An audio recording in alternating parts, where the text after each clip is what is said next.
todos. É uma satisfação estar aqui. Perdoe-me pela minha voz, não está no seu ápice, mas a nossa exposição não deverá ser de uma oratória e tanto mais será de uma aula.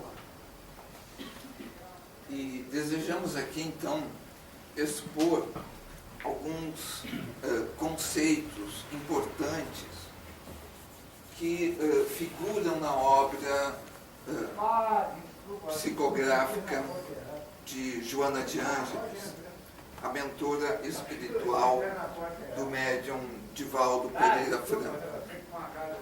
Esta obra é uma obra bastante conhecida no meio espírita e utiliza desses conceitos que, de acordo com o que temos percebido, muitas vezes estão confusos ou distorcidos no entendimento das pessoas.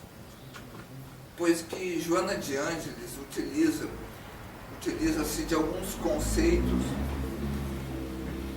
presentes na obra psicológica de Jung, que, como sabemos, foi um discípulo por demais importante de Freud e que, a certa altura, dele se apartou para trazer uma teoria que consideramos um tanto mais adequada ao nosso entendimento de ser humano como um ser espiritual, como um ser portador desta fagulha da divindade. A obra de Jung, na verdade, ela consta na literatura de outros tantos autores que se seguiram e que construíram também uma relação entre a psicologia e a espiritualidade, de modo que esses conceitos serão úteis não só apenas àquele que irá ler ou já está lendo a obra de Joana de Ângeles, mas também na leitura, no estudo de outros tantos autores. E, afinal de contas, conceitos como o inconsciente e o ego constam por aí na internet, no Facebook, e, via de regra, são bastante mal interpretados, bastante mal entendidos. De modo que, por exemplo, o ego parece ter virado um vilão e parece que algumas pessoas mesmo gostariam de extinguir o ego, e nós vamos verificar que tamanho absurdo é isso. Bom, então vamos lá, caros amigos. Então, nós iremos explorar esses conceitos. O consciente, ou a consciência, e o inconsciente, o ego. A persona está aqui mais constando, embora a gente não terá talvez o tempo para explorar um pouco mais. O self, ou si mesmo, a sombra, e ânima e ânimos também está constando aqui como um elemento importante da teoria, mas, em função da limitação do tempo, a gente irá despriorizar. Então, persona, ânima e ânimos, nós não vamos abordar nessa exposição, priorizando os demais conceitos. Então, o consciente ou a consciência e o inconsciente. Então, nós temos aqui, desde Freud, um entendimento por demais importante que consta basicamente em todas as linhas psicológicas, em todas as teorias psicológicas que têm sido formuladas desde então. A consciência é de um entendimento um tanto mais comum, um tanto mais simples, né? Porque, no geral, nós temos um entendimento intuitivo do que seja a consciência. Nós, às vezes, perguntamos a alguém: tu estás consciente do horário do início da palestra? Ou do horário da finalização da palestra? Tu estás consciente de tal problema? Ou então, quando se fala de um estado físico, de um estado médico, fulano está consciente ou está inconsciente? Talvez desmaiado. Então, a consciência, ela nos traz esse estado de alerta, de relacionamento com o mundo, não é? E nós poderíamos imaginar a consciência como uma parte de nós mesmos, como se fosse um território de nossas almas. Mas também podemos pensar no conceito da consciência no modo como Jung formulou, onde ele coloca que a consciência é a relação de conteúdos psíquicos com o ego, desde que essa relação seja percebida pelo ego. Bom, vamos então explicar. Nós estamos aqui nesta sala e os amigos estão me ouvindo, espero que sim. Nenhum de nós está atento aos barulhos da rua. Não estamos atentos às lâmpadas, ao relógio e a uma série de elementos que constam nesse ambiente.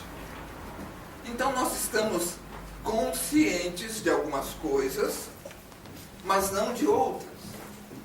O ego, que é, como nós vamos ver logo depois, é essa nossa noção intuitiva de quem somos, precisa focar a sua atenção.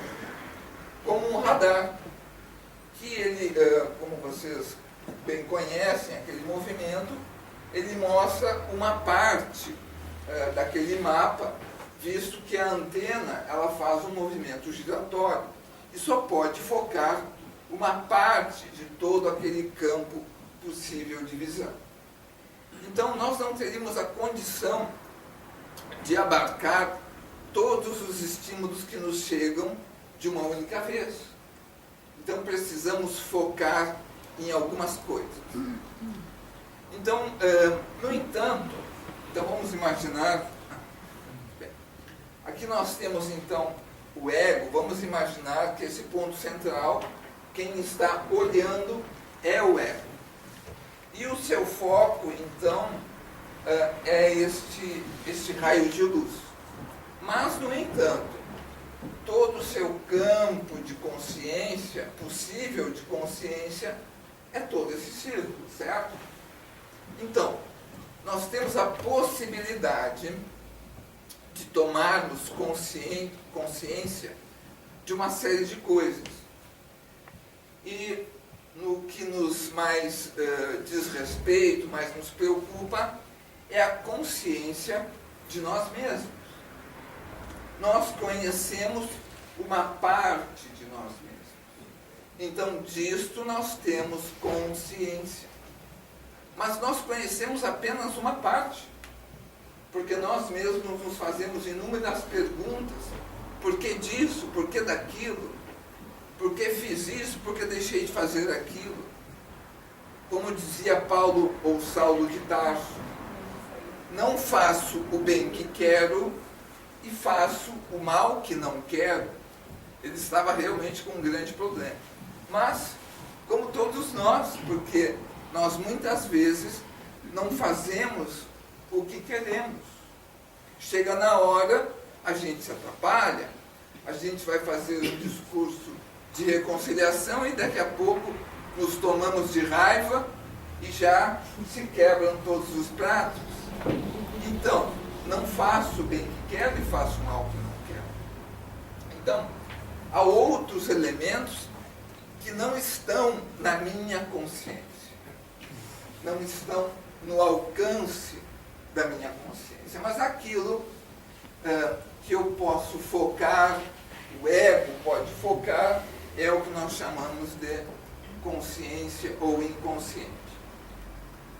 Freud, então, trazia uma analogia da nossa estrutura psíquica como se ela fosse um iceberg. Como nós sabemos, ele traz apenas uma pequena porção acima da superfície e uma grande porção abaixo da superfície, de modo que, por vezes, pode enganar o navegador. Aquela porção que está acima da superfície, nós podemos, por analogia, chamar de consciência. Mas ela é apenas uma pequena parte, caros amigos. A maior parte está abaixo do nível da superfície. Na verdade, inclusive, o mar sempre foi um ótimo símbolo do inconsciente. Então, o ser humano muitas vezes simbolizou o inconsciente como o mar.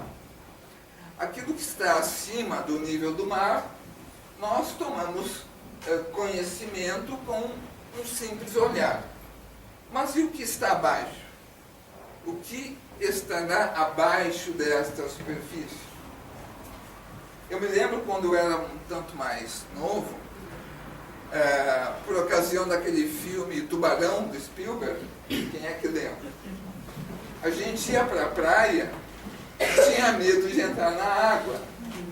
Ninguém viu tubarão nenhum, mas como a gente não viu o que estava lá embaixo, todo mundo sentia medo, não é? Foi realmente um filme muito impactante na época. Então, nós não temos consciência. Então, o mar é um ótimo símbolo do inconsciente. Mas o que queremos frisar é que a consciência é apenas uma pequena parte de todo o nosso ser. Tenho observado que as pessoas, num geral, especialmente os reencarnacionistas, e entre esses os espíritas, pensam no inconsciente como um grande armário. Talvez para aquela pessoa mais sã, um armário bem arrumado, talvez é o armário do obsessivo-compulsivo, né? Tudo arrumadinho. E o armário de outro é uma bagunça, né? Então talvez isso até mesmo definisse o estado neurótico, o estado saudável e por diante. É uma teoria interessante essa, infelizmente, não corresponde à verdade. O inconsciente não é um depósito de coisas. O inconsciente não é um depósito de memórias, muito embora elas existam ao nível inconsciente. Os conteúdos do inconsciente são os mais variados, mas, digamos assim, não é coisa morta, não é coisa parada, não é conteúdo sem vida. Então, vamos deixar de lado essa ideia do inconsciente como um grande armário, onde a gente coloca a mão e pega o que quer. O inconsciente é vida. Naquele filme As Aventuras de Pi, a gente tem essa dimensão muito interessante, porque o filme é totalmente simbólico e muito alusivo à nossa constituição psicológica. Nele, então, o mar é muito vivo. Desde o episódio do naufrágio, a gente vê assim peixes pequenos e grandes, às vezes horrendos, em movimento, devorando-se uns aos outros, e enfim, e por vezes mesmo pulando para fora d'água. Nesta cena, então, todos os peixes estão fosforescentes abaixo do nível da água. Então, o inconsciente é como o mar. O mar é feito só de depósitos de coisas que nós jogamos lá, gente? Claro que não. Assim como o inconsciente não é um depósito das memórias ou das lembranças que nós jogamos em vidas passadas ou na nossa infância. O inconsciente é vida. Então, essa vida é movimento, essa vida é mesmo uma forma de pensamento, essa vida é uma forma de instinto, esta vida é emoções, forças, em redemoinho, em atividade, e que nos influenciam muito mais do que nós imaginamos. Perguntava, então, Allan Kardec aos espíritos benfeitores se os espíritos nos influenciavam. E a resposta bastante conhecida e veiculada é muito mais do que vocês imaginam. Poderíamos dar a mesma resposta para o inconsciente. Por ele somos influenciados muito mais do que nós imaginamos. E muitas vezes somos por ele comandados. Então, inconsciente é força, é movimento, é vida. Está bem assim? Nunca mais repitam essa ideia do inconsciente armado. Bom, então, mas assim, de que maneira a gente pode pensar e entender um pouco mais o que é o inconsciente, né? Nós poderíamos, por exemplo, lembrar dos sonhos. Os sonhos, em uma parcela deles, são expressões de nós mesmos, mas não são expressões da consciência, pois que esta está no estado do sono. Então nós criamos imagens oníricas que são o conteúdo do nosso sonho. Muito embora compreendamos que também parte de nossos sonhos são realidades vividas em deslocamento do nosso corpo físico. Mas uma profusão de imagens simbólicas fazem parte do palco dos nossos sonhos. E muitas vezes, inclusive, se misturam os símbolos do inconsciente com as próprias vivências espirituais, o que torna, com certeza, o sonho de uma interpretação um tanto quanto complexa. Então, o que é isto que aparece dentro de mim e do qual eu tenho lembrança pela manhã? Em parte é o nosso inconsciente, que está... é como se nós abríssemos uma janelinha, sabe aquele telhado que tem uma telha de vidro? A gente olha pela telha e enxerga os sonhos. Lá embaixo é o inconsciente. Bom, os sonhos têm uma função, mas nós não vamos falar sobre sonhos, senão a gente toma toda a palestra. Os conteúdos revelados pela hipnose, ou os estados alterados de consciência.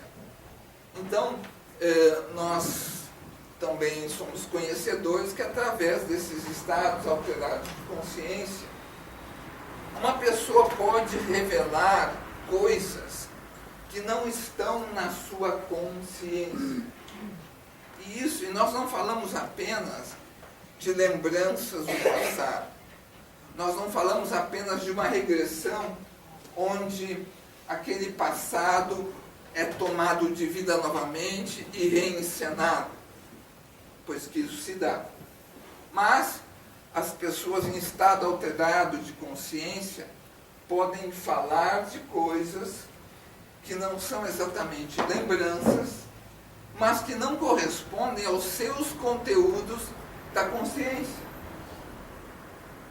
Por exemplo, lembro-me de, há algum tempo atrás, de uma paciente onde nós fazíamos uma técnica com ela, e ela, de uma forma automática, sem ter sido induzida, fez uma regressão de memória. E ela regrediu, então, à infância. Mas essa regressão não é aquela regressão onde a pessoa passa a reviver algo. Ela, na verdade, começou a falar como criança. Então, nós poderíamos dizer que nós estávamos falando com o eu criança dela. Nós podemos, de fato, imaginar que no nosso inconsciente nós temos muitos personagens, nós temos outros eus. Então, um destes eus é um eu criança. E ela passou a falar como criança e começou a fazer as queixas que ela tinha a respeito da sua irmãzinha. e que não eram poucas, e que a gente precisou então encaminhar através de uma cartinha para os seus pais. Na verdade, né, isso é apenas um exercício que fazemos ali. Não precisei mandar a carta. Mas ela sentiu um alívio e a partir dali outros fatos se deram que também não vem ao caso aqui. Então, dentro dela há também um funcionamento como criança. Aqueles fatos do passado, aqueles acontecimentos, são sentimentos que ainda hoje vivem dentro dela. Só que ela não tinha esta consciência. Então vejam, é como se fosse um outro eu vivo dentro de nós. Às vezes é um alien, né? Outras vezes é um anjo. Bom, nós vamos falar do anjo e do alien. Então, esse inconsciente tem um funcionamento autônomo, quer dizer, a consciência não manda no inconsciente. Essa noite eu quero sonhar com aquilo.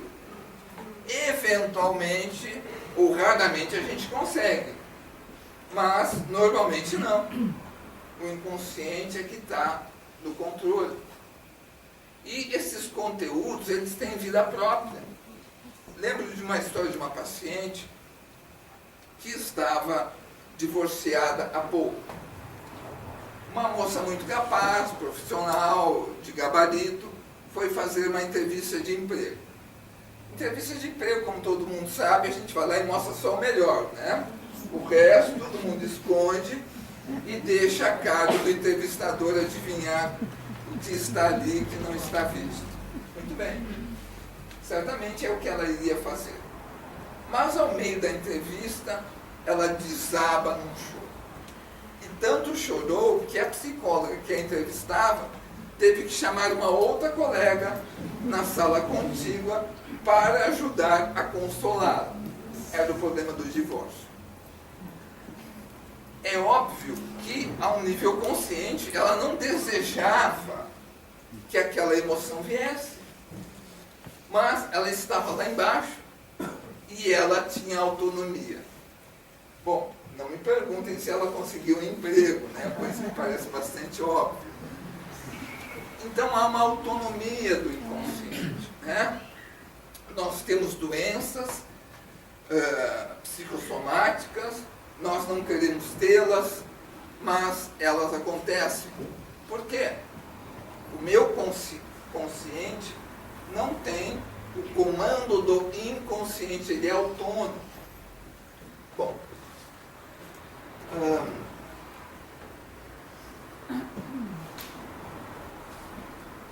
tempo está correndo.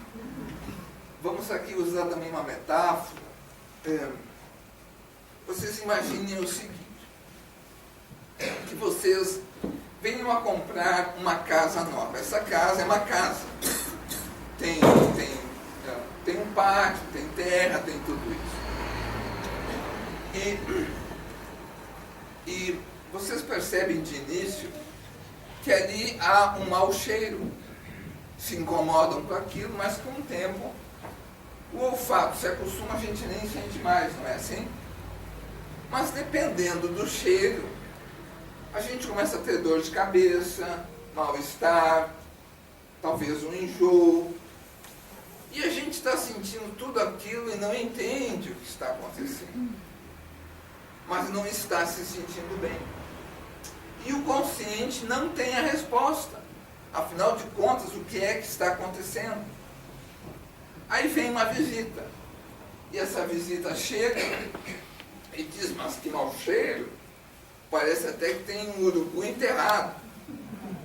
E aí ele vai, porque o seu nariz ainda não está acostumado, ele vai procurar e encontra em algum lugar alguma coisa enterrada.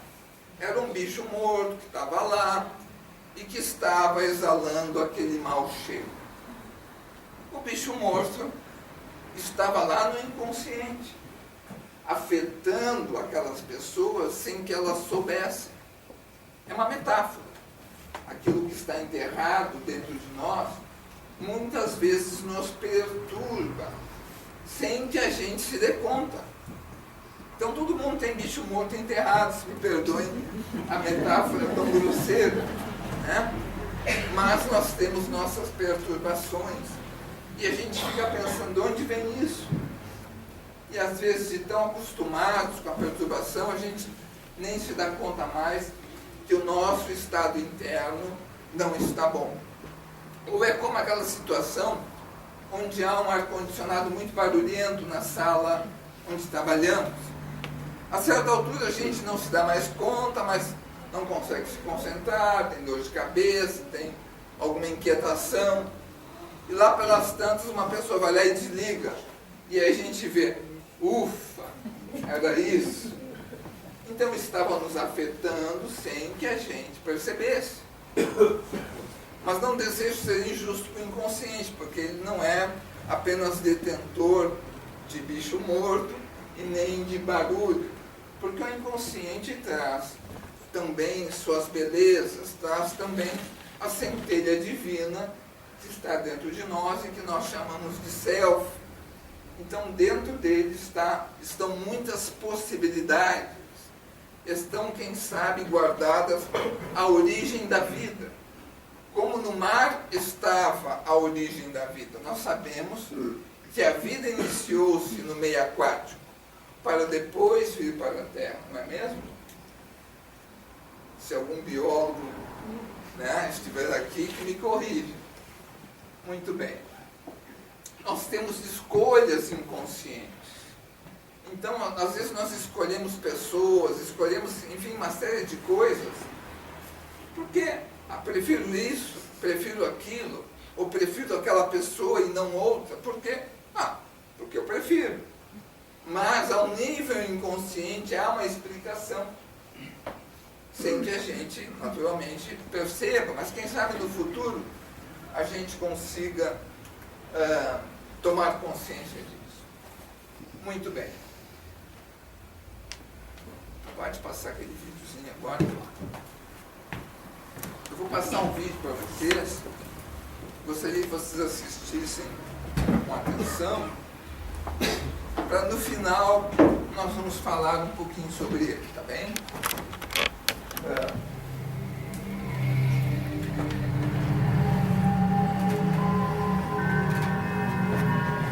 Está bom, Malu. Maurício, Estão ouvindo? Maurício, apaga uma luz. Apagar um pouquinho.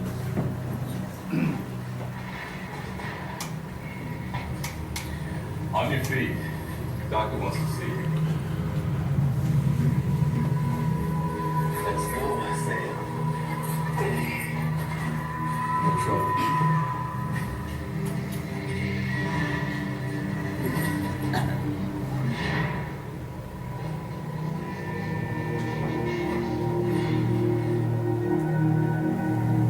Suffering from a condition known as multiple personality disorder.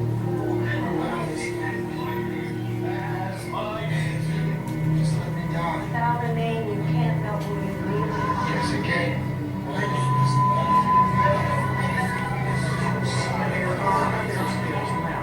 Jonathan, Heather, Thomas, Harris, Joey, and Bo. For weeks now we've been talking. You've introduced me to a lot of different people, each with a different name. So my question is, who am I speaking to now? That doesn't matter. What matters is, how do I get out of this place? Next week you're up for evaluation. If it goes well, you'll qualify for a supervised release program and eventually. So sorry, Doctor. I did horrible things. I have been confessed nothing. I'll take your head off. You said you want to change. The only way you can get better is if You work for the government. You're inside my head. You can read my thoughts. I'm being held here against my will. You're here because the alternate selves inside your head have taken control. That's hilarious. Wait, are you a real doctor? Give me a break. I know who I am. Then tell me. John Jacob Jingle Iverson. That's my name too. Whenever we go out, the people always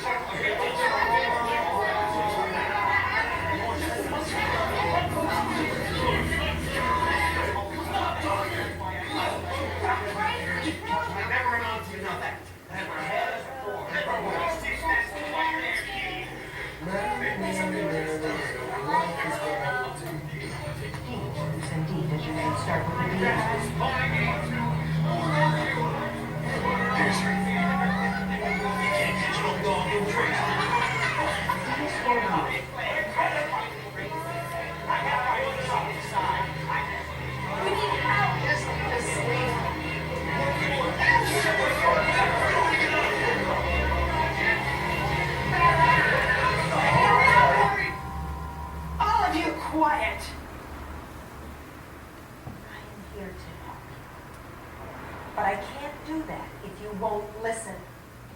The only way you're getting out of here is if we work together. Now, you were going to say something. Go ahead. T is for Daniel. My name is Daniel.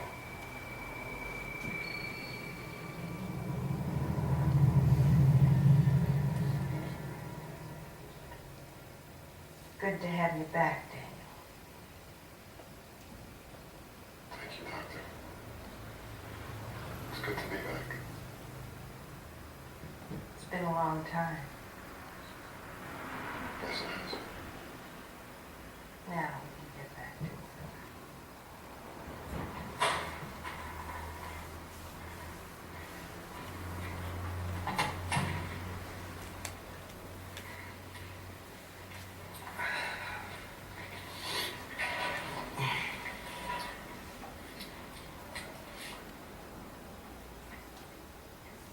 Hello, Daniel. I'm Dr. Blake. As you know, you'll be up for evaluation next week. And if you don't mind, I'd like to ask you a few questions. So, how are we feeling today? I feel fine. Doctor.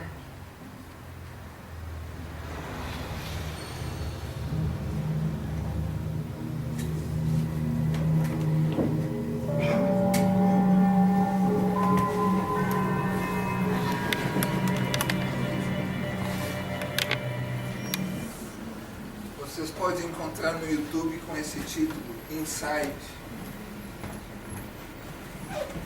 Este vídeo aparentemente foi produzido a fim de exemplificar o transtorno dissociativo de identidade, ou também chamado de personalidades múltiplas. Mas eu gostaria de considerá-lo de uma forma metafórica, e ao final a gente vai então falar um pouquinho dele, né? Muito bem.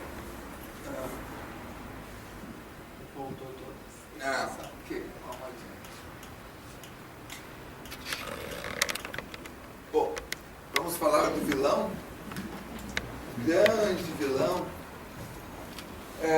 Há um tempo atrás, na minha página no Facebook, na fanpage, eu fiz uma pergunta: o que é ego? Para ouvir as respostas das pessoas. Algumas poucas deram respostas assim corretas.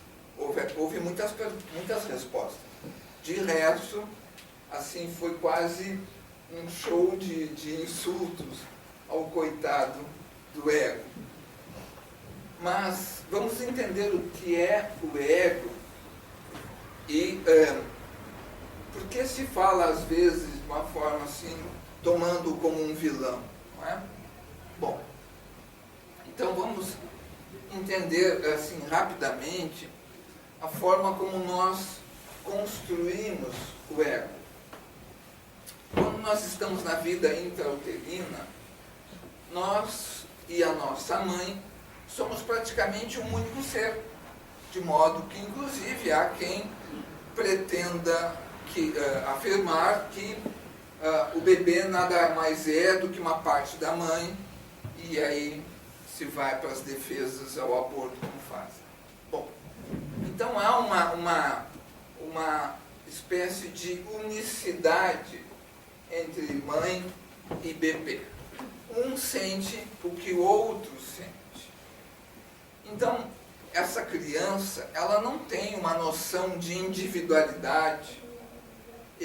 Quem sou eu e quem é minha mãe, eu sou separado dela. É como se fosse tudo uma coisa só. Então a noção de individualidade e de identidade ainda deverá se construir. Depois que nasce, né, ela começa a reconhecer o próprio corpo. Ela percebe que tem o comando do corpo, o comando dos braços, das mãos, dos membros.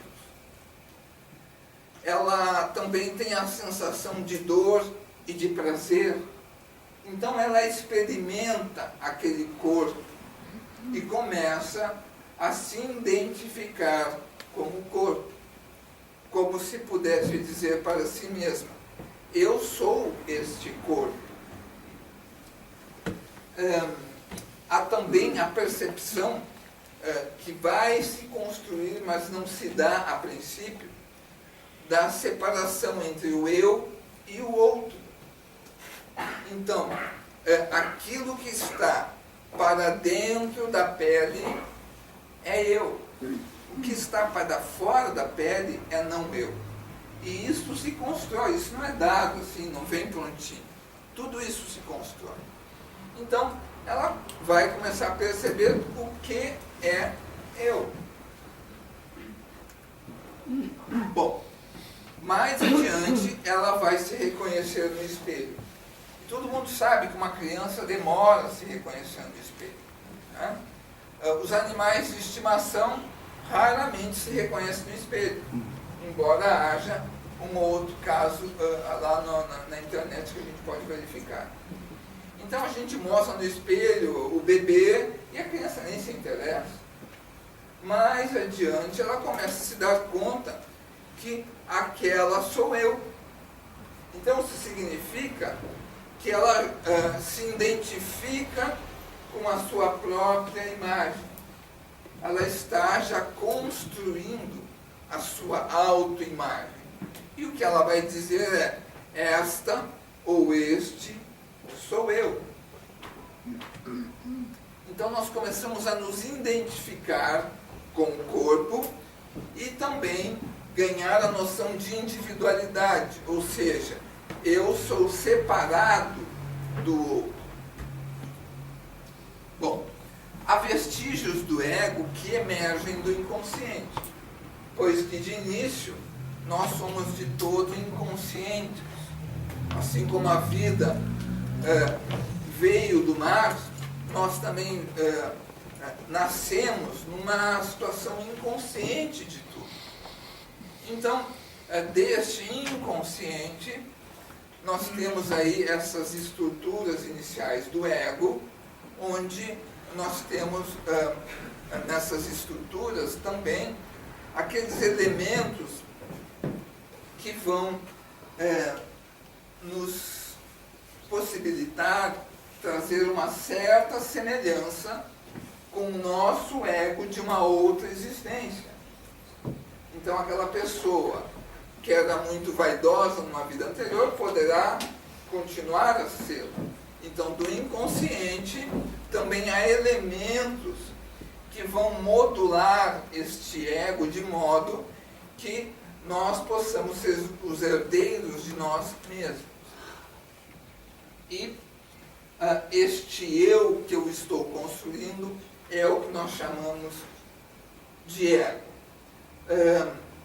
Então vejam bem, o ego, a gente pode pensar nele como o nosso corpo, mas não é o nosso corpo.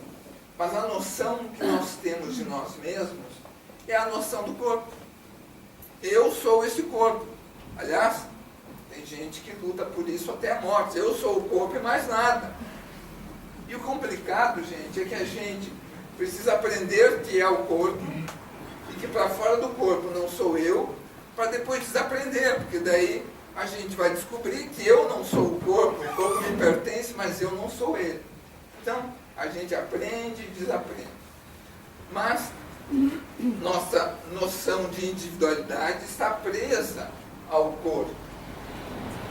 Bom, então o ego, a minha identidade está colada ao meu corpo. Vocês percebem isso? Eu sou essa pessoa que vocês estão vendo. Então, isso é o que eu chamo de ego. A minha identidade, o Luiz Augusto Sombrio, RG, CPF, data de nascimento, família, histórico, história de vida. A minha história de vida é diferente da história de vida de cada um de vocês. Não existem duas histórias de vidas iguais. Então isso me caracteriza em minha individualidade. Através do ego também, eu adquiro a noção do tempo, passado, presente e futuro, que no inconsciente se mistura. Porque eu posso não me lembrar do que eu comi semana passada, mas uma emoção de 20 anos atrás, advinda de um trauma, pode me perturbar ainda hoje com muita força. Então, no inconsciente, o tempo é muito relativo. Mas para o ego, a gente divide ontem, hoje e amanhã, e assim nós estabelecemos a noção de causa e consequência. Então nós temos a noção, através do ego, de sermos os causadores das coisas. O que às vezes é falsa, porque às vezes há uma força inconsciente que decide, que delibera, e não o ego. Como a gente exemplificou antes, né? Não faço o bem que quero, faço o mal que não quero. Mas ainda assim, eu tenho a noção de ser o causador da minha vida. Da pessoa que faz as escolhas, né? Que podem ser acertadas ou não. Ele faz o discernimento entre o que é seu e o que é do coletivo, adaptando-se sem perder a noção de suas próprias características individuais. Então, eu gosto de me alimentar com isto e aquilo. Não gosto do jantar que estão servindo, mas, para não fazer desfeita, eu vou comer essa comida. Então, eu tenho a noção do que eu gosto, de quais as minhas preferências, mas posso me adaptar ao coletivo. Então, o ego, ele faz todo esse processo. Bom, há uma ansiedade em relação à mudança. A nossa dificuldade de mudar, ela é uma dificuldade do ego. Porque o ego, olhar de lado assim não é fácil. O ego, nós vamos ter que falar um pouquinho do self aqui, intercalar um pouco, porque senão nós vamos ficar limitados. Vejamos. O ego é uma espécie de um embaixador de uma consciência maior. Então, o embaixador, ele deve obedecer ao presidente, ao primeiro-ministro, ao rei ou à rainha, certo? Ele vai para um outro país e lá ele representa. A certa altura, aquele governante vai visitar o dado país. Quem é que vai preparar a sua vinda? O embaixador, que vai fazer os contatos, vai organizar, né? Para que o governante chegue naquele país onde ele está trabalhando e possa, então, fazer toda a sua política, todos os seus tratados, essas coisas todas. Então, o ego, ele é o embaixador do eu maior, do self, do si mesmo, do eu divino dentro de nós mesmos. Porque em algum momento, este eu divino quer, de algum modo, se tornar mais presente em nossas vidas. Mas o ego é aquele que prepara tudo isso. Muito bem. Então a missão do ego é de instalar-se nesse mundinho. A gente reencarna aqui, vai para a escola, tem amigos, na adolescência começa a pensar na profissão, estuda mais, adquire uma profissão, vai morar sozinho, vai namorar, vai casar, vai ter filhos, estabelece as suas relações sociais, vai construindo a sua vida material e outros tantos projetos aos quais ele se interessa. Então ele estabeleceu um lugar nesse mundo, uma condição de vida, um sustento, uma sobrevivência, um respeito, uma consideração, um relacionamento com todos os que estão ali. O ego é o embaixador. Para que, numa segunda metade da vida, diria Jung, este ego, então, passe a exercer, ou melhor, a ceder um pouco desse lugar para uma consciência maior. Então, Francisco de Assis era um jovem que fazia muitas festas. Era um jovem como todos os jovens. Vai para a guerra. É aprisionado na guerra. Fica 1 ano em uma cela. O pai dele paga um resgate. E quando ele retorna para casa, ele é uma nova pessoa. Então, até ali, o ego colocou-se no mundo para, num segundo momento, lá na cela daquela prisão, ele ser chamado por aquela voz que o chamava para a missão. Francisco, reconstrua a minha igreja. Ele ouve a voz e lá adiante ele vai começar a reconstruir a igreja de São Damião, a igrejinha, porque ele entendeu que tinha que reconstruir a igreja. Só que a igreja da voz era um pouco maior do que aquela igreja de pedra. Então, nessa segunda fase, essa consciência mais ampla dele assume o controle. E ele abandona toda a riqueza do seu pai, abandona tudo e passa, então, a trazer a sua mensagem.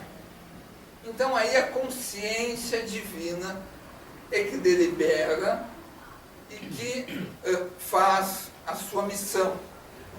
Nós não somos Franciscos, nós não somos Paulo de Tarso, nem Pedro o apóstolo, mas todos nós temos a nossa missão. Nós todos temos uma tarefa divina, algo de significativo para nós. Algo que quando nós estejamos no leito de morte, nós diremos, valeu a pena. Minha vida fez sentido. E aí daquele cuja vida não fez sentido. Então o ego, ele faria esta função. Mas evidentemente que ele não deixa de existir, porque nós continuamos vivendo naquele corpo, nós continuamos trabalhando, enfim, tudo segue. O ego tem muito medo da mudança. E esse medo da mudança é que entrava tudo. Por quê? Quando uma consciência divina diz, larga tudo, que senão tu não vai conseguir cumprir tua tarefa, o ego diz, ah não, agora que eu consegui tudo isso aqui, eu vou ter que abandonar? Tu sabe o trabalho que isso me deu? E aí ele não larga. Bem capaz. Né? Eu desejaria saber a resposta de cada um de vocês. Mas, enfim, né? Então, o Pietro Baldi foi herdeiro de uma grande fortuna. Ele e sua esposa. Quando ele sentiu a natureza da missão que lhe cabia, ele doou tudo. E ele morreu muito pobre. Então, o ego estava servindo a um eu maior. Mas, no geral, ele tem muito medo da mudança. O que vai ser? O que vai acontecer? Afinal de contas, como é que eu vou comer? Onde é que eu vou morar? O que será dos meus amigos? Se eu mudar a minha atitude, se eu mudar os meus conceitos, eu vou perder as amizades? Vão dizer que eu enlouqueci? Vão dizer que sei lá o quê? Então, aí começa todo o conflito do ego. E ele fica ali agarrando a vida e controlando. E ele diz, né? Ele diz que para o ego não vem que não tem. Eu aqui controlo tudo isso aqui e está muito bom, quer saber? Tenho prazer, tenho dinheiro, tenho condição social, tenho prestígio. O que mais um homem pode querer? Então aí o ego começa a inverter o processo. E aí nós vamos falar muito mal do ego. Certo? Mas ele, digamos assim, a princípio, a ele cabe uma função. E sem o ego não há individualidade. não há identidade. A gente vai virar bicho, a gente vai virar planta, que não sabe quem é, que olha no espelho e não se identifica. Então é impossível um ser humano viver sem ego. O melhor possível mas ele não vai ter a menor consciência de nada. No entanto, existe a expressão a morte do ego. A morte do ego que se fala não é literalmente a sua extinção, mas é a morte do ego que teve Francisco de Assis. Ou seja, aquele ego que antes fazia festa e que quis ir para a guerra, né, todo encoraçado, num cavalo bonito, cheio de vaidade, aquele ego, aquela identidade, de certo modo ela morreu ou se transformou. Isto a gente pode, quem sabe, identificar na vida de uns e de outros. Particularmente, até certa idade eu era engenheiro elétrico. E a minha vida era muito diferente. Aí, lá pelas tantas, tive um sonho onde uma serpente me picava. Eu estava estudando psicologia e trabalhava com engenharia. E depois de um tempo eu morria. Mas eu não tinha ideia do que significava aquele sonho. Muito bem. Naquela situação, fui demitido do meu emprego como engenheiro, o que me causou grande aflição, mas graças a esta demissão, eu pude trabalhar como autônomo, ter o horário livre e pude terminar minha faculdade sem passar maiores dificuldades. Então o sonho se completava, né? A serpente deu uma picada, era aquele fato inesperado que eu tomei à época como uma traição, pois que havia uma promessa, e lá adiante eu morria como de fato morreu o engenheiro. Então isso é uma morte do ego. Não querendo tomar essa história como um exemplo maior de nada, apenas uma história como todos vão ter as suas histórias. Então são as grandes mudanças da vida. Então o ego deve estar preparado para as mudanças, para aceitar, para ter coragem, para dar às vezes aquele passo no escuro confiando. Porque quem não enfrenta o medo continua sempre igual, morre igual a como nasceu. E isso é uma vida, enfim, muito triste. Bom,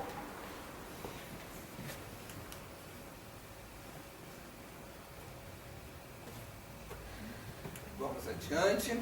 Existe essa frase muito interessante: o ego é um ótimo mordomo e um péssimo patrão, né? Então, como patrão, ele nos põe a perder o que há de maior. Então vejam, nós temos uma consciência de nós mesmos muito limitada. Eu penso que sou isso e aquilo outro, mas eu sou muito mais. Pensando-me como um ser mais amplo e maior, todo o meu inconsciente, de certo modo, também sou eu. Vocês percebem? Não é de outro, sou eu ainda. Só que é um eu desconhecido. E que nós, pouco a pouco, procuramos conhecer melhor, né?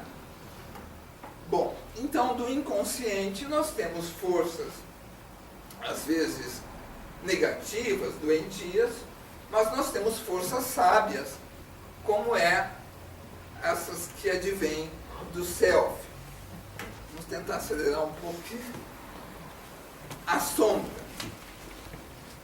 Bom, isso eu posso falar muito bem, dado meu sobrenome, não é? A sombra. Bom, então,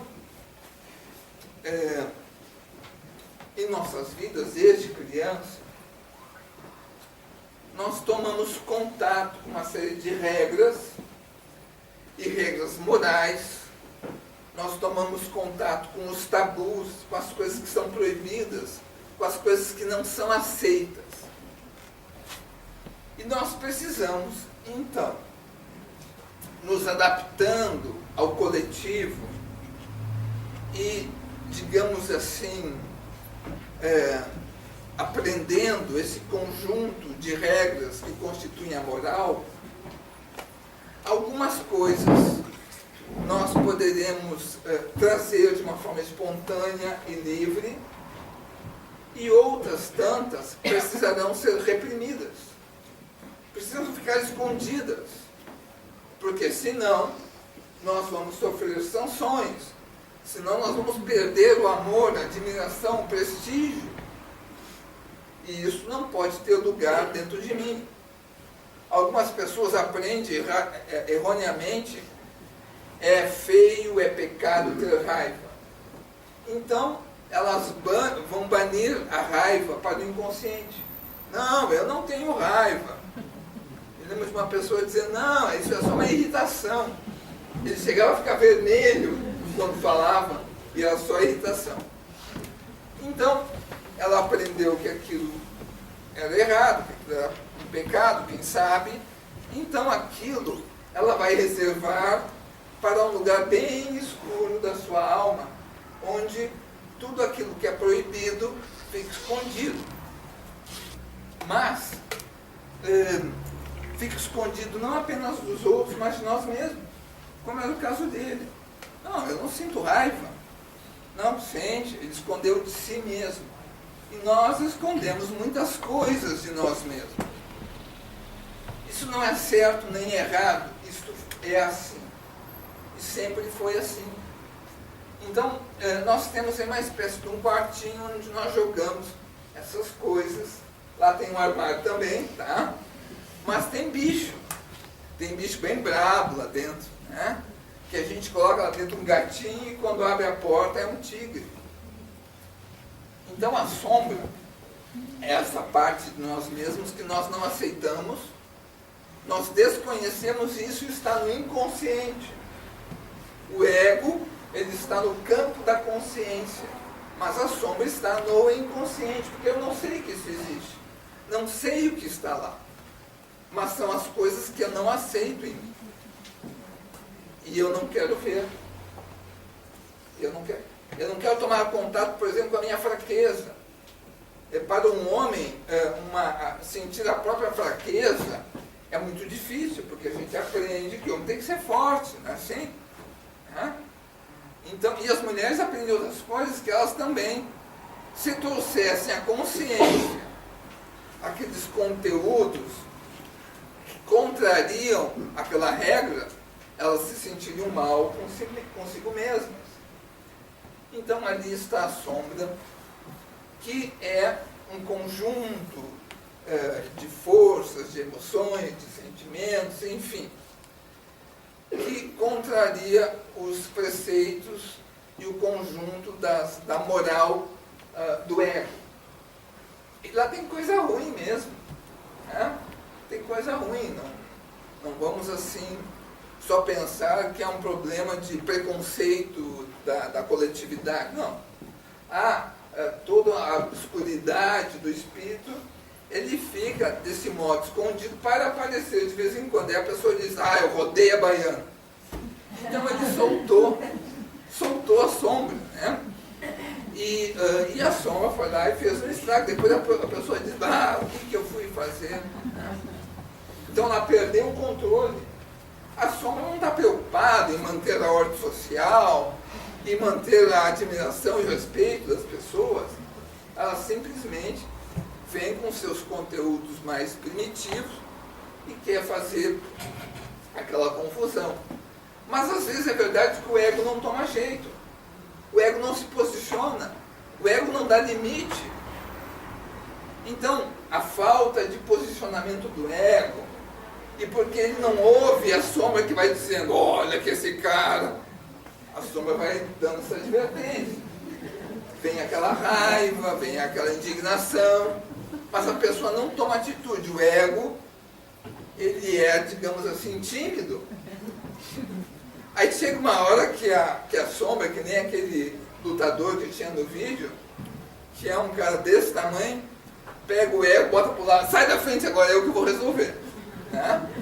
E aí, gente, aí se perdeu tudo, porque a gente faz, né, aquilo que era impensável para nós. E depois a gente diz, eu não me conheci naquela hora. Então isto é a sombra, né? Que nós precisamos conhecê-la, tomá-la em consideração, né? A pior sombra é aquela sombra que é ignorada, é aquela que a gente nem toma conhecimento, porque então a gente, sem tomar conhecimento, a gente toma uma rasteira no pior momento. Não é assim? A vantagem do obsessor é estar invisível, não é? Então a sombra que está invisível, ela é a mais perigosa. Então nós precisamos conhecê-la. E essa é até uma questão de humildade. A nossa humildade nos leva a conhecer os nossos traços inferiores. Mas o nosso orgulho, que é uma característica do ego, nos leva a negá-la. Não, eu sou só, comigo é só coisa boa. Eu não tenho essas coisas aí. Então, o orgulho, a presunção, nos leva a negar o que é de inferior em nós. E aí corremos muito perigo. Porque o inferior virá em algum momento para nos mostrar que a gente não é tudo aquilo. Bom, nessa sombra há coisas importantes. Por um lado, ela é muito individual. Ela é algo que a sombra é minha e de mais ninguém. É aquilo que eu estou escondendo do coletivo. Então, se eu escondo do coletivo é porque é algo muito individual e meu. Então é importante, ela é algo importante nosso. E tudo que está dentro de nós é importante. Mesmo os nossos traços mais primitivos, que serão em algum momento transformados e não eliminados. Então vamos transformar essa raiva em alguma coisa boa. Vai trabalhar com ela. Se diz que o médico, o cirurgião, utiliza da sua agressividade para cortar o paciente. Uma pessoa que trabalha na polícia, ela não vai ser carinhosa com um bandido que está ameaçando ela, não é verdade? Então ela vai usar da sua agressividade. Então, enfim, nós daremos o direcionamento para esses conteúdos. Bom, vamos adiante. A sombra também, ela sofre muitos contágios coletivos. Então a gente está conversando com um amigo, ele é muito bacana, muito simpático, muito educado, mas quando ele anda com aquela turminha, ele se transforma. E quando vai no jogo de futebol, bom, aí acontece aquilo que a gente vê na TV. Então a sombra coletiva, como a gente diz, ela potencializa a sombra individual. E nós temos que ter cuidado, né? A gente tem que ter cuidado. Olha lá, esse pessoal aí não é mole. Então eu tenho sombra e eu posso me deixar contaminar por isso. Então vou ter cuidado, né? Então isso acontece para todos nós, né?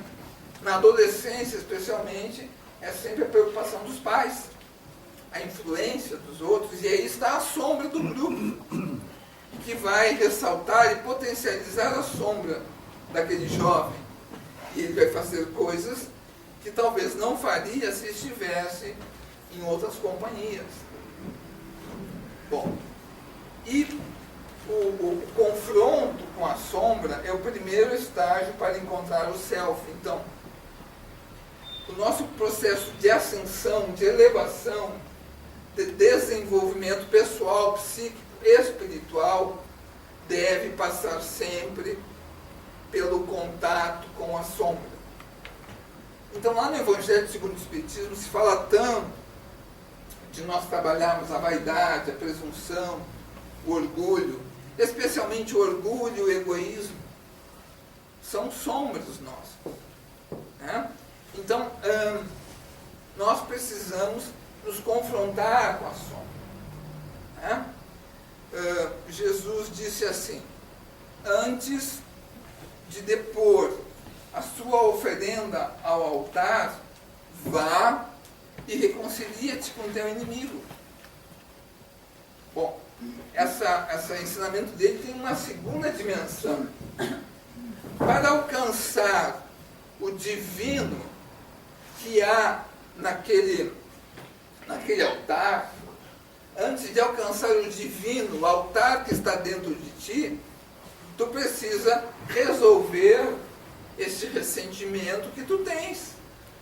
Senão tu não alcança o celestial, o divino, o Deus interno. Então, a gente às vezes pensa que o negócio é só pensar coisas boas. Então a pessoa se torna espírita e pela boca dela, como dizia um amigo meu, só saem flores, né? E ela se julga estar tocando harpa com os anjos. É o irmãozinho tal, luz para ti, só palavras amorosas. Mas como é isso? De repente a sombra desapareceu? Não. E não, isto é bonito, com certeza, mas se nós esquecermos da nossa parte inferior, aquilo ali vai ter vida curta. Nós vamos nos atrapalhar logo ali adiante. Nós precisamos trabalhar os nossos traços inferiores. Então, no meio religioso, isto é um vício assim tremendo, né? As pessoas simplesmente acham que o negócio é colocar apenas coisa boa dentro da cabeça e dentro do coração e o resto esquece. Não, não é o resto esquece. Porque se esquece, a gente guarda o gatinho e quando vai ver tem um tigre. Então nós precisamos, como coloca o Evangelho segundo o Espiritismo, trabalhar o nosso lado inferior. Tá certo, gente? Senão nós vamos fazer o que eu acho que deve existir por aí, nós vamos colocar um armário na entrada do centro espírita, na entrada da igreja ou de onde for, um armário, uma portinha para cada um, lá dentro tem umas asinhas de anjo, e a gente entra aqui, bota a asinha, todo mundo é anjo aqui dentro, né? E aí o que acontece nos centros espíritas? A nossa sombra, o nosso inferior fica negligenciado, faz de conta que ela não tem nada. Mas ela vai aparecer. Vai aparecer a fofoca, né? E outras coisas que, enfim, vocês conhecem, eu não quero nem entrar nessa questão. Mas a sombra aparece. Só que a gente faz de conta que não tem, e que ninguém tem, e que tudo é maravilha. Então a gente precisa assumir isso. Bom.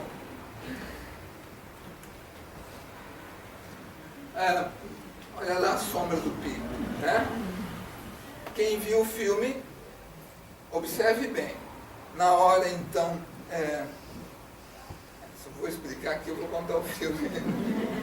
O filme tem um segredo que não dá para contar. Mas o tigre expressa exatamente toda a raiva, todo o ódio dele, que a certa altura dos acontecimentos dramáticos se manifesta e vai lá e come a hiena, né? Na hora que a hiena mata o orangotango, o tigre aparece e diz, chega. Ele mata a hiena, quem viu o filme sabe o que é a hiena. Então ela é a sombra dele.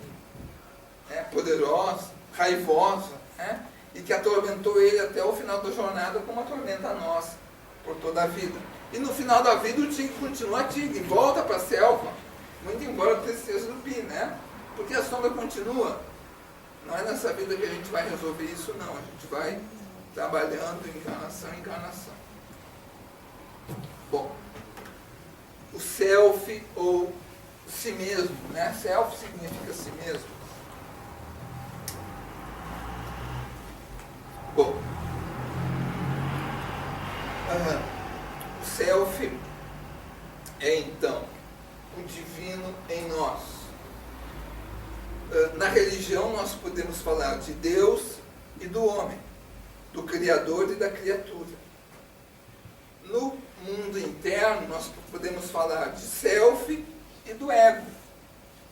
O self é o Deus dentro de mim, é o Deus imanente, é o carimbo de Deus dentro de nós, a fagulha que Ele colocou dentro de cada uma das suas criaturas. e que deseja realizar-se no mundo, desenvolvendo-se através do todo psíquico que somos nós.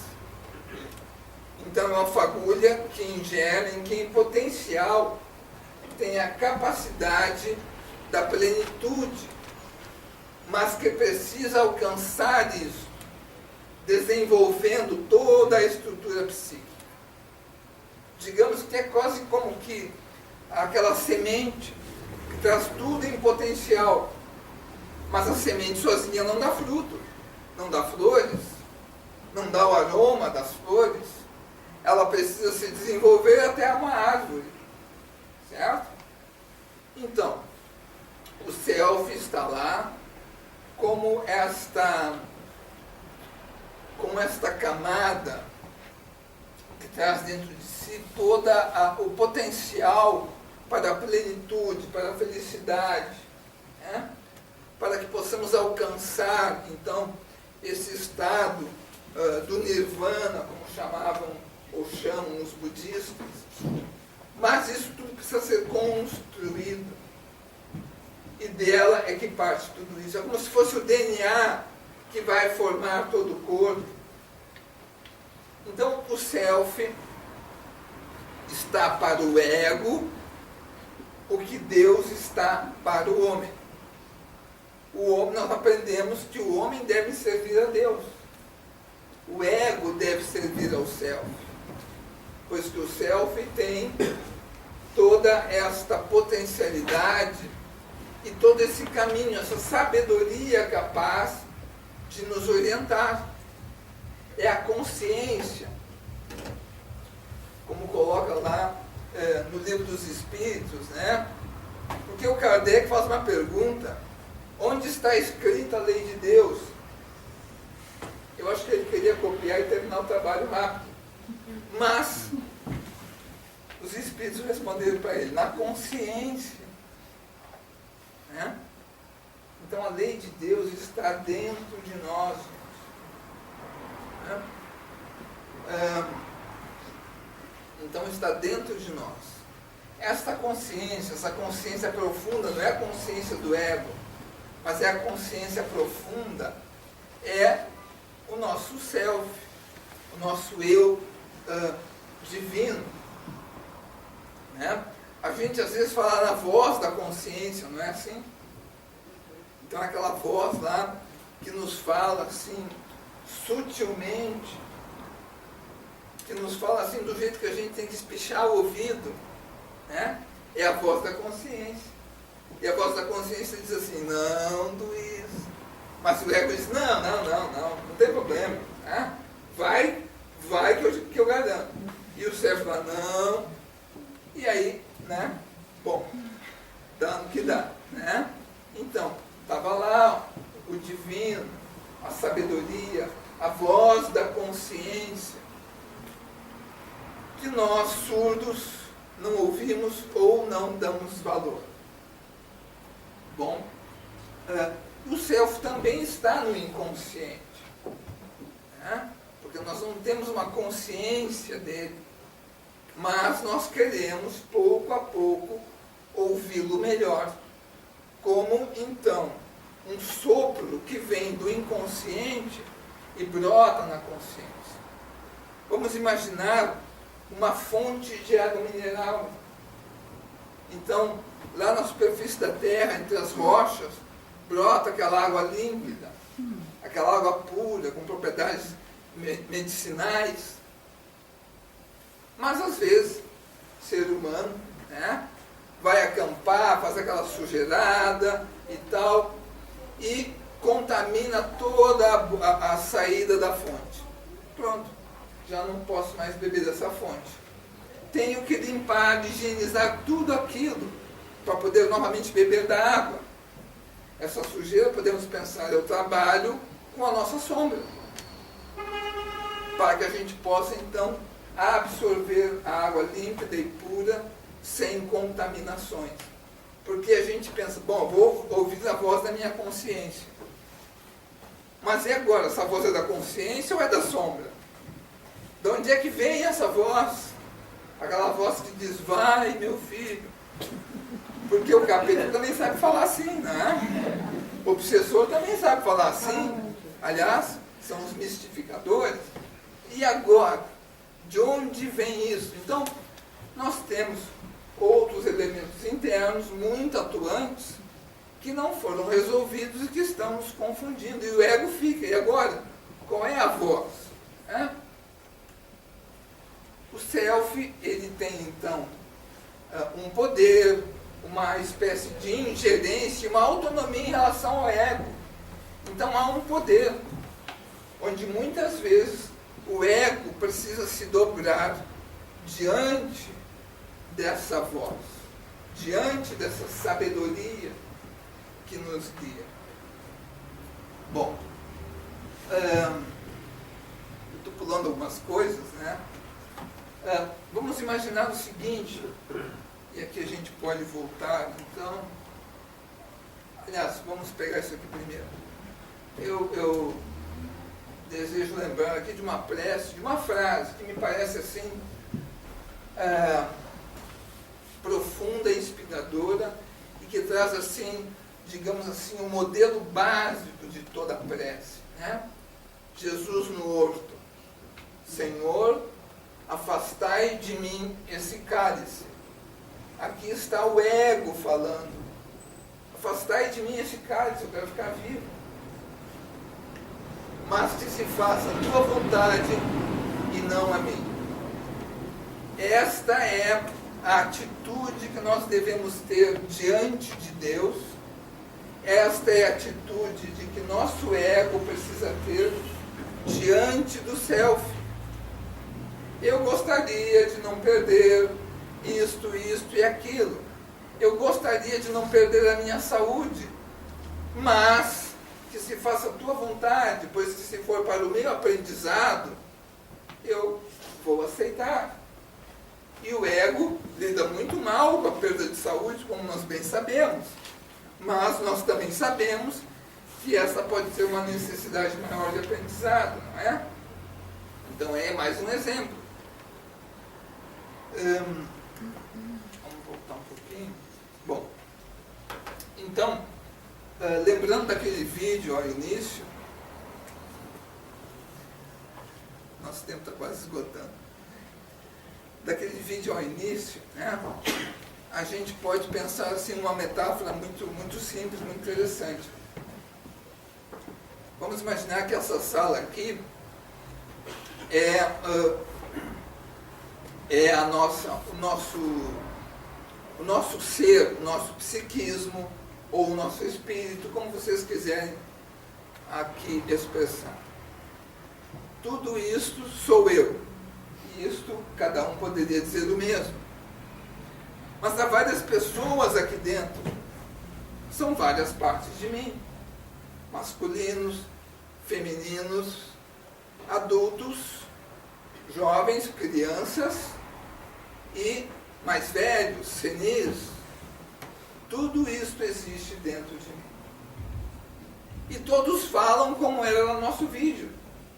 Eu tenho um problema, eu tenho uma situação e todo mundo fala, faz isso, faz aquilo.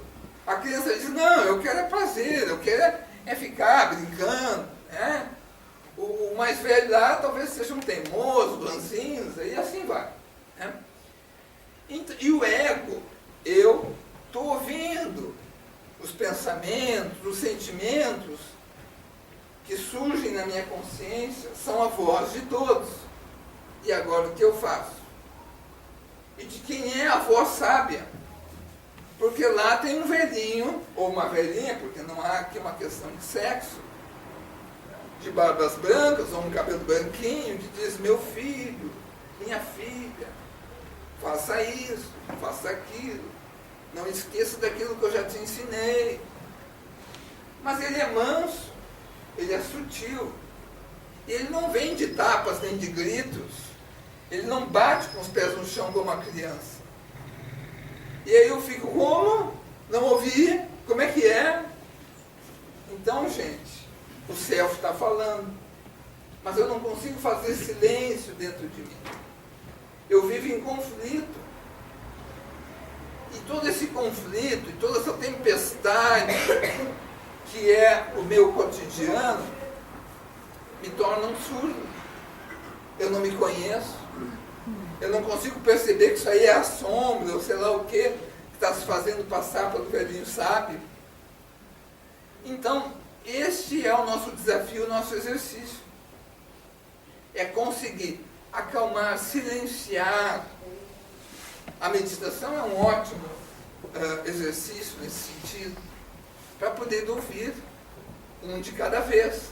Aliás, como eu gosto de brincar, 2 de cada vez é bem melhor do que todo mundo junto, né?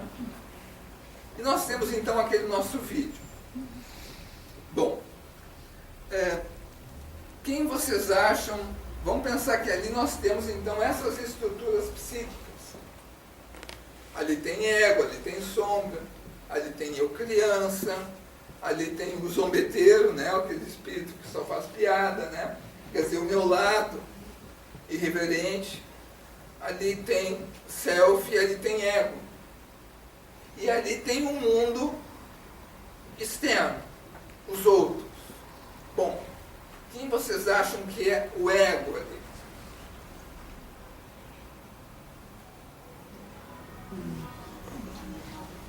Ninguém quer se arriscar. Parece bem simples. O Daniel. O ego é o Daniel. Veja bem, ele tem nome. O ego tem nome. Nessa vida ele tem um nome. Na outra é um outro ego, ele mudou. O ego é uma coisa de uma vida, né? Na outra vida é um outro corpo, é um outro nome, é um outro RG, é uma outra história. O Daniel é o ego, né? Ele é o centro da consciência. Ele tem a deliberação de fazer isso ou fazer aquilo, faz as escolhas, né?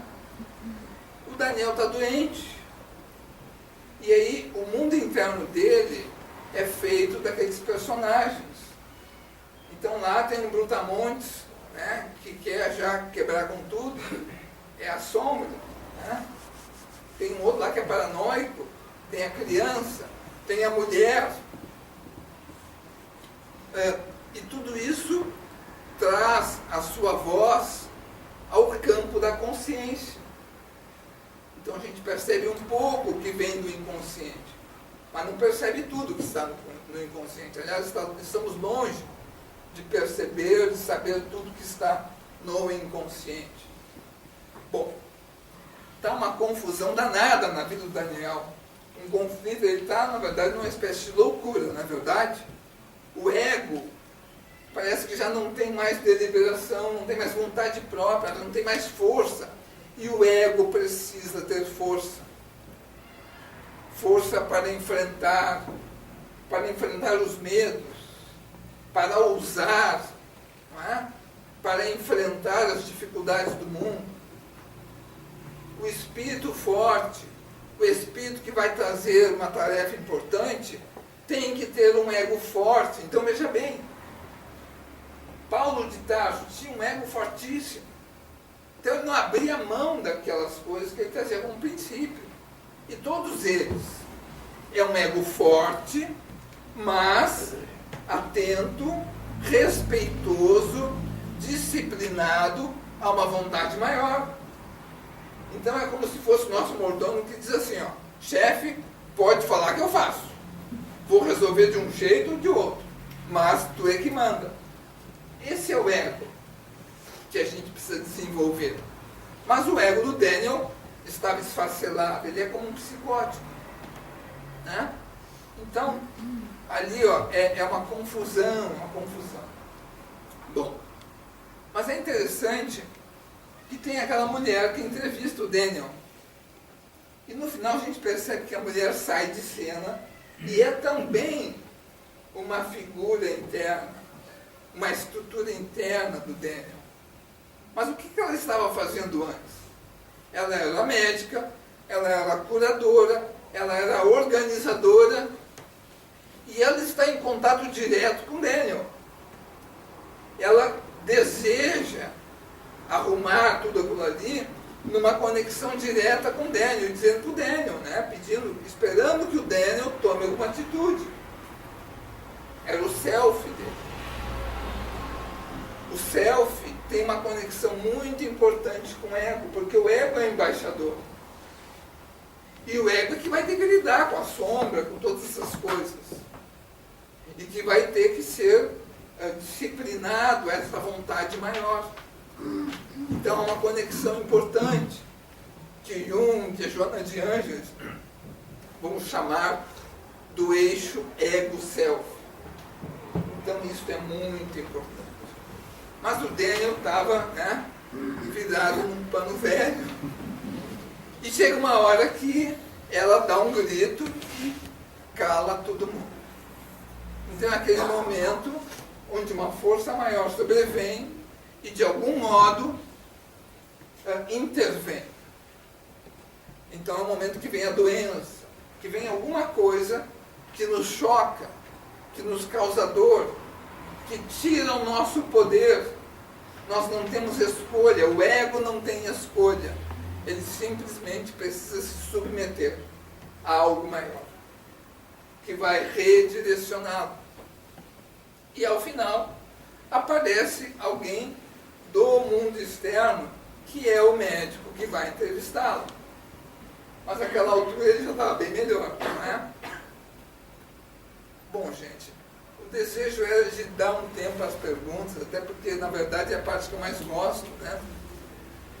Mas não foi possível, porque o conteúdo é bastante vasto e explicar esses conceitos a gente tem que fazer com bastante cuidado para que eles realmente possam ser bem assimilados. Espero ter elucidado vocês em alguma parte, né? Espero ter redimido em parte o ego, né? Que ninguém aqui deseja ficar sem ego, em estado vegetativo, né? E que possamos todos confiar que há uma consciência maior dentro de nós. Há uma força que nos impulsiona ao belo, ao divino, à felicidade. E isso está em cada um de nós. Por isso ninguém é maior ou menor. Todos nós somos deuses, como disse Jesus. Precisamos aguçar a nossa audição. Precisamos aquietar o mundo interno, confiando que uma voz há de sobressair dentro de nós. Nós vamos descobrir, então, que nós somos muito mais do que nós acreditamos ser, mas precisamos confiar. É como aquele homem que precisa cavar muito fundo até encontrar o ouro, a mina. Ele cava e cava e cava e só encontra pedra. Alguns desistem, mas outros confiam. E quando chegam então ao filão do ouro, tomam posse do tesouro, que aliás há uma parábola de Jesus bem semelhante a essa. Então vamos confiar. E enquanto a gente estiver só encontrando pedra, não vamos esmorecer e nem vamos acreditar que nós somos só pedra. Porque a gente acaba pensando, eu só sou pedra. É só isso aí, é confusão, é isso, é fraqueza, é raiva, é inveja, é destruição, é medo. Não. Nós temos muito mais do que isso. Mas é preciso cavar mais e é preciso acreditar. Né? É preciso, como disse Tomé, né? É preciso ver para crer. Vamos inverter. É preciso crer para ver. Vamos crer. Vamos cavar dentro do sol das nossas almas, porque finalmente nós vamos ver o que nos aguarda lá. Muito obrigado a todos. Devolvo a palavra.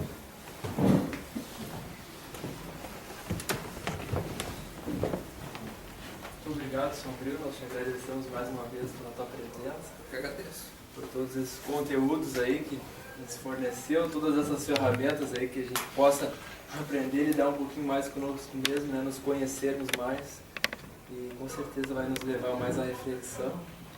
Eu aproveito também para fazer o convite, sempre lembrando que a nossa casa mantém 2 grupos de estudo abertos durante todo o ano. Nas sextas-feiras, às 8 horas da noite, o CEA com o Vilmar, e no sábado, às 2h30 com o Daniel. É uma oportunidade da gente dar continuidade e seguimento a esses estudos, a essas palestras. A gente sai daqui motivadíssimos, não é?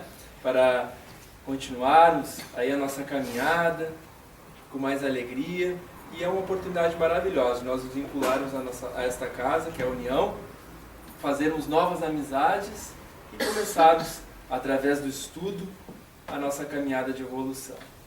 Agradecemos a presença de todos e agora vamos fazer a nossa prece de encerramento. Convido o São Paulo para fazer a nossa prece.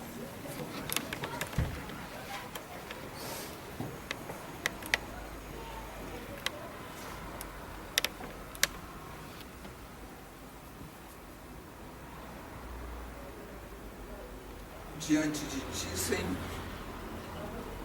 desejamos confessar a falência de nossas forças e de nossa inteligência.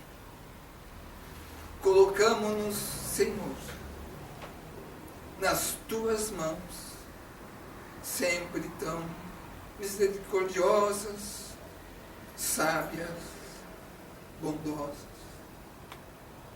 E a Ti rogamos, Pai, que se faça acima de tudo a Tua vontade e não a nossa.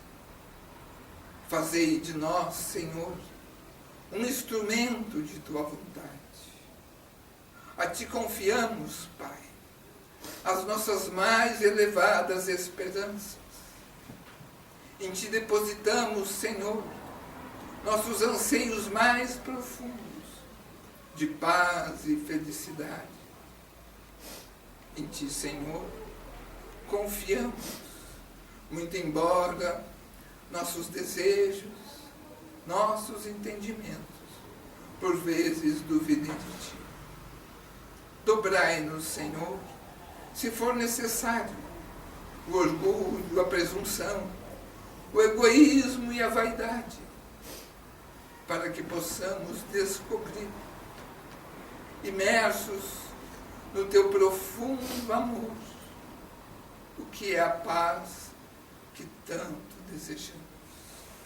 Sê conosco, Senhor, mas porque não desejamos, no ato egoísta, encontrar o céu sozinhos, a Ti rogamos, Senhor nosso, por todos os nossos.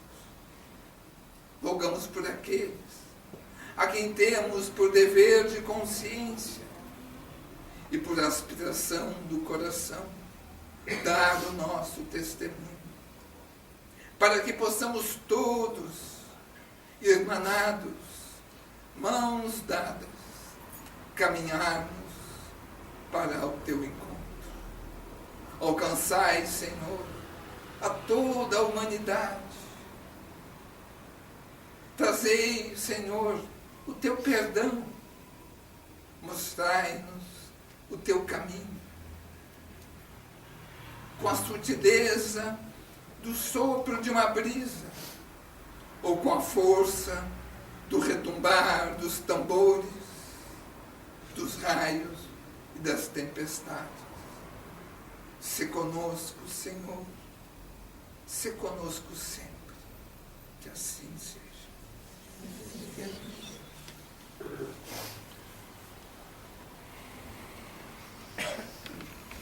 Uma boa noite a todos.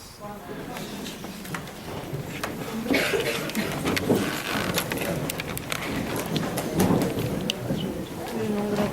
Que legal. Aí é o céu. Que legal.